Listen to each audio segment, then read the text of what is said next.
कराडमध्ये police कॉन्स्टेबलला मारहाण करण्यात आल्याचा प्रकार घडलाय। भर रस्त्यात पोलीस आणि कार चालकामध्ये हाणामारीचा प्रकार घडलाय।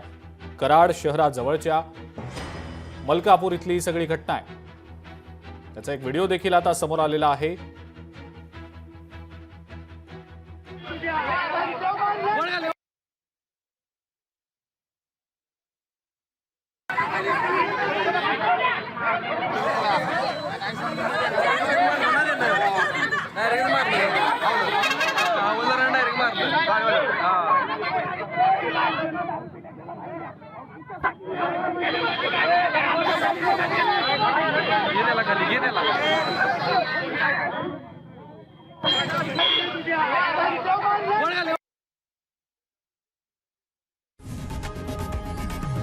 लोकशाही मराठी ऐका, पहा, जागरूक रहा।